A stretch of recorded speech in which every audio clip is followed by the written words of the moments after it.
आज है 11 सितंबर 2025 दिन गुरुवार। Welcome back to clean news MP. चलिए देखते हैं मध्य प्रदेश की 25 फटाफट बड़ी खबरों को। इससे पहले आप न्यूज को कहां से देख रहे हैं हमें कमेंट में बताना बिल्कुल ना भूलें। साथ ही हमारे फेसबुक पेज को भी फॉलो करें। फेसबुक पेज का लिंक डिस्क्रिप्शन में दिया गया है। सीएम मोहन यादव 7,832 टॉपर विद्यार्थियों को देंगे स्कूटी, भोपाल में होगा समारोह। मध्य प्रदेश सरकार की निःशुल्क स्कूटी प्रदाय योजना के तहत टॉपर विद्यार्थियों को बड़ा तोहफा मिलने जा रहा है। मुख्यमंत्री डॉक्टर मोहन यादव भोपाल के Kushabhau Thackeray international convention centre में 12वीं कक्षा में प्रथम स्थान प्राप्त करने वाले 7,832 विद्यार्थियों को राशि प्रदान करेंगे। इस योजना का संचालन शैक्षणिक सत्र 2022-23 से किया जा रहा है। सरकार का उद्देश्य है कि प्रतिभाशाली विद्यार्थियों को प्रोत्साहन मिले और वे उच्च शिक्षा की ओर प्रेरित हों। एमपी के नागरिक फंसे, सीएम मोहन यादव ने लिया संज्ञान। नेपाल में फैली हिंसा के बीच मध्य प्रदेश के छतरपुर जिले के कई लोग फंसे हैं। इस पर मुख्यमंत्री मोहन यादव ने संज्ञान लेते हुए कहा कि मेरे ध्यान में आया कि छतरपुर के कुछ परिवारों के सदस्य नेपाल में हैं। उनकी सुरक्षित वापसी के लिए मैंने अधिकारियों को निर्देश दे दिए हैं। भारत सरकार से समन्वय स्थापित कर इनकी सकुशल वापसी के प्रयास किए जा रहे हैं। मुख्यमंत्री ने आश्वासन दिया कि नागरिकों की सुरक्षा सर्वोच्च है और मदद के लिए सरकार तत्पर है। 5वीं और 8वीं की परीक्षा में घटेंगे लंबे सवाल, नई गाइडलाइन जारी। मध्य प्रदेश बोर्ड से संबद्ध स्कूल में 2026 की मार्च परीक्षा को लेकर दिशा निर्देश जारी किए गए हैं। 5वीं और 8वीं की वार्षिक परीक्षा एनसीईआरटी पाठ्यक्रम पर आधारित होगी। इस बार लंबा आंसर लिखने वाले सवाल कम होंगे। परीक्षा परिणाम का आकलन अर्धवार्षिक परीक्षा, लिखित परीक्षा और प्रोजेक्ट कार्य के आधार पर किया जाएगा। एमपी में 13,089 शिक्षकों की भर्ती, 9 अक्टूबर से होगी प्राथमिक शिक्षक चयन परीक्षा। मध्य प्रदेश कर्मचारी चयन मंडल की प्राथमिक शिक्षक चयन परीक्षा 9 अक्टूबर से शुरू होगी। ये 2 घंटे की परीक्षा ऑनलाइन मोड में 2 पाली में ली जाएगी। प्रदेश में 40 से अधिक केंद्र बनाए गए हैं और निगरानी के लिए बायोमेट्रिक व एआई तकनीक का उपयोग होगा। इस भर्ती परीक्षा में 1.80 लाख अभ्यर्थी शामिल होंगे, जबकि 13,089 पदों पर नियुक्तियां होंगी। शताब्दी एक्सप्रेस में लगा नया ऑटोमेटिक डोर सिस्टम, हादसों पर लगेगी रोक। नई दिल्ली से भोपाल तक चलने वाली शताब्दी एक्सप्रेस अब नए ऑटोमेटिक दस्तावेजों से लैस हो गई। दरवाजों में इमरजेंसी बटन और वैक्यूम लॉकिंग सिस्टम लगाया जाएगा। ट्रेन जैसे ही गति पकड़ेगी, गेट अपने आप लॉक हो जाएंगे और केवल स्टेशन पर पहुंचने पर ही खुलेंगे। रेल प्रशासन का मानना है कि इस बदलाव से हादसों पर रोक लगेगी और यात्रियों की सुरक्षा बढ़ेगी। मैनेट का नया प्रयोग, अब पुराने 2 व्हीलर बदल सकेंगे इलेक्ट्रिक वाहन में। भोपाल के मैनेट संस्थान ने खास तकनीक विकसित की जिससे पुराने पेट्रोल वाहनों को इलेक्ट्रिक वाहन में बदला जा सकेगा। सिर्फ इंजन बदलकर 2 व्हीलर को ईवी में परिवर्तित करना संभव होगा। ईवी डे पर आयोजित एक्सपो में इस तकनीक का प्रदर्शन किया गया। विशेषज्ञों का कहना है कि यह प्रयोग न सिर्फ पर्यावरण हितैषी बल्कि भविष्य में सस्ते और साफ सुथरे परिवहन का बड़ा विकल्प बन सकता है। पीएम आवास योजना के लिए 2 डीपीआर तैयार, दस्तावेज सत्यापन कराना अनिवार्य। पीएम आवास योजना के लाभार्थियों के लिए नगरपालिका ने 2 डीपीआर तैयार कर ली है। अब जिन लोगों ने ऑनलाइन आवेदन किया उन्हें जरूरी दस्तावेजों के साथ नपा कार्यालय में सत्यापन कराना होगा। नगर निगम की ओर से इसके लिए मुनादी भी कराई जा रही है। अब तक 1655 आवेदनों की एंट्री हो चुकी है। सत्यापन और जियो टैगिंग की प्रक्रिया पूरी होने के बाद पात्र लोगों को योजना का लाभ मिलेगा। एमपी का ऑर्गेनिक कॉटन बना विदेशी निवेशकों की पहली पसंद, 14,600 करोड़ का निवेश प्रस्ताव। मध्य प्रदेश का ऑर्गेनिक कॉटन विदेशी निवेशकों को आकर्षित कर रहा है। कोलकाता में हुए इंटरैक्टिव सेशन के दौरान टेक्सटाइल सेक्टर में 14,600 करोड़ रुपए के निवेश प्रस्ताव मिले। इसमें करीब 16,900 रोजगार सृजित होंगे। मुख्यमंत्री डॉक्टर मोहन यादव ने कहा कि एमपी तेज टेक्सटाइल बन रहा है और यहां विश्व स्तरीय इंफ्रास्ट्रक्चर व कनेक्टिविटी उपलब्ध है। धार स्थित पीएम मित्रा पार्क इस दिशा में महत्वपूर्ण साबित होगा। एमपी में जल्द होंगे बड़े प्रशासनिक फेरबदल, प्रमुख सचिव और कलेक्टर्स की लिस्ट तैयार। मध्य प्रदेश सरकार जल्द ही प्रमुख सचिवों और कुछ कलेक्टर्स का तबादला करने जा रही है। हाल ही में 14 आईएएस अधिकारियों का तबादला किया गया। अब संभावना है कि दशहरे के बाद होने वाली कलेक्टर कमिश्नर कॉन्फ्रेंस से पहले नए तबादले किए जाएं।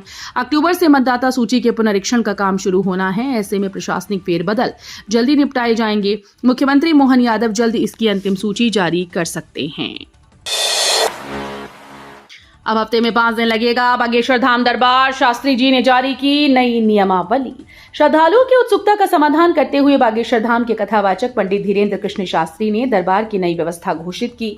अब सप्ताह में 5 दिन धाम पर दरबार लगेगा। इससे नई अर्जियां, पुरानी पेशियां और प्रेतराज का दरबार शामिल रहेगा। शास्त्री जी ने 7 दिन की नियमावली बताकर स्पष्ट किया कि किस दिन कौन सा आयोजन होगा। भक्तों का मानना है कि इस व्यवस्था से दर्शन और समस्याओं के समाधान की प्रक्रिया अधिक सहज और सुव्यवस्थित होगी। ग्वालियर की दुर्दशा पर उठे सवाल। सिंधिया समर्थक मंत्रियों ने सीएम से की शिकायत। ग्वालियर की जर्जर हालत को लेकर सिंधिया समर्थक मंत्रियों ने मुख्यमंत्री मोहन यादव से शिकायत की। शहर की सड़कें गड्ढों में तब्दील हैं, सीवर उफान रहे हैं और गंदगी के ढेर जगह जगह फैले हैं। स्थानीय अधिकारियों पर उदासीनता के आरोप लगे हैं। शिकायत में कहा गया कि विकास कार्यों की अनदेखी हो रही है और यहां तक कि मंत्रियों की बात भी नहीं सुनी जा रही। अब उम्मीद है कि मुख्यमंत्री स्तर पर हस्तक्षेप से हालात सुधरेंगी। इंडिया ट्रैवल अवार्ड्स में एमपी को बेस्ट स्टेट टूरिज्म बोर्ड का सम्मान। मध्य प्रदेश ने पर्यटन क्षेत्र में बड़ी उपलब्धि हासिल की। इंडिया ट्रैवल अवार्ड्स 2025 में एमपी को बेस्ट स्टेट टूरिज्म अवार्ड से नवाजा गया। नई दिल्ली के ली मेरिडियन में आयोजित समारोह में केंद्रीय पर्यटन मंत्री गजेंद्र सिंह शेखावत ने यह सम्मान एमपी टूरिज्म बोर्ड को प्रदान किया। इस राष्ट्रीय स्तर की उपलब्धि ने पर्यटन क्षेत्र में नवाचार और विकास को लेकर एमपी की अग्रणी भूमिका को रेखांकित किया।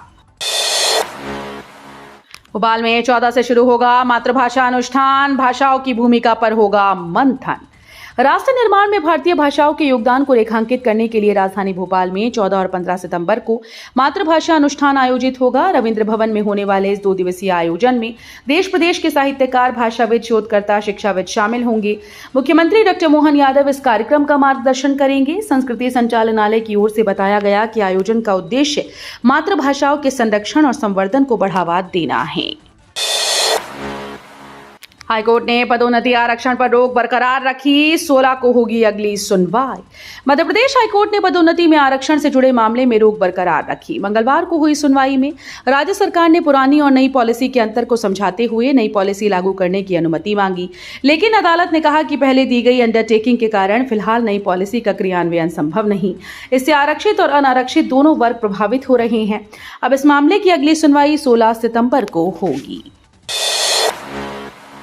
जबलपुर में कारवा ग्रुप की अनोखी मुहिम। गरीब बच्चों का बना रहे सुनहरा भविष्य। जबलपुर में सरकारी इंजीनियरिंग कॉलेज के छात्र छात्राओं ने समाज सेवा की मिसाल पेश की। कारवा ग्रुप नामक ये स्वयंसेवी संगठन गरीब और जरूरतमंद बच्चों को मुफ्त शिक्षा देकर उनके सपनों को उड़ान दे रहा है। ग्रुप के सदस्य बच्चों को नवोदय, ग्रामोदय, एकलव्य जैसे प्रतिष्ठित स्कूल की प्रवेश परीक्षाओं की तैयारी कराते हैं। अब तक कई बच्चों को नामी स्कूल में दाखिला मिल चुका है। इस पहल से न सिर्फ बच्चों का भविष्य संवर रहा है, बल्कि समाज में नई उम्मीद भी जग रही है। मध्य प्रदेश में श्रमिक परिवारों को संबल योजना का लाभ। 33 हितग्राहियों को मिली सहायता।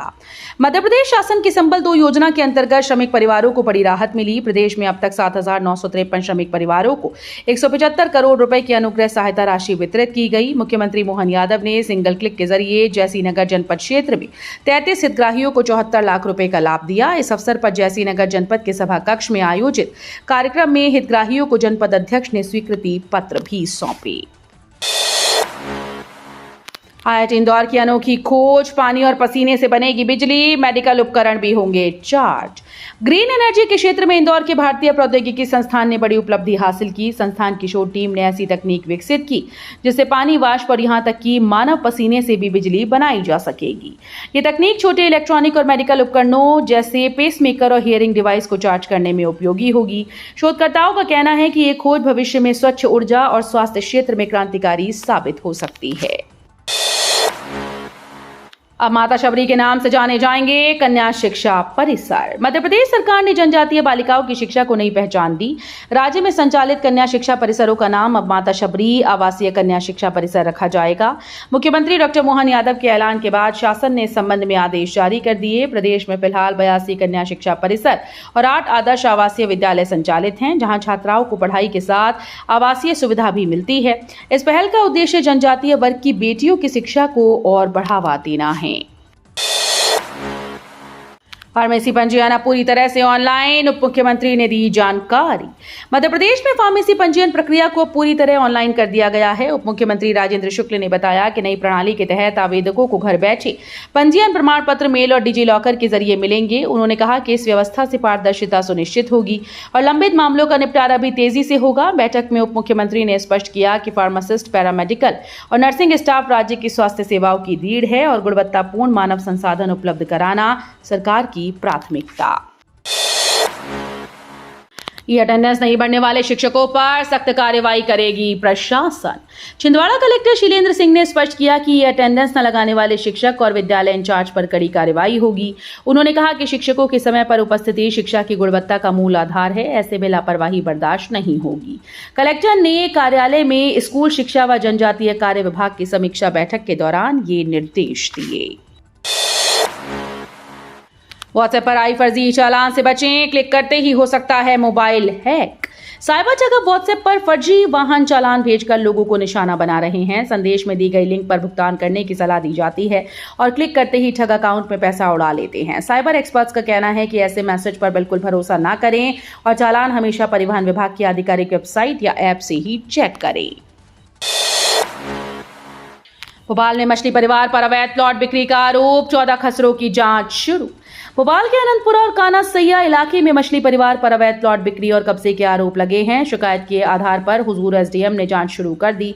इससे पहले हताई खेड़ा डैम के पास से मछली परिवार की 52 एकड़ शासकीय भूमि जब्त की गई। अब ताजा मामले में 14 खसरों में अवैध विक्रय की जांच की जा रही है।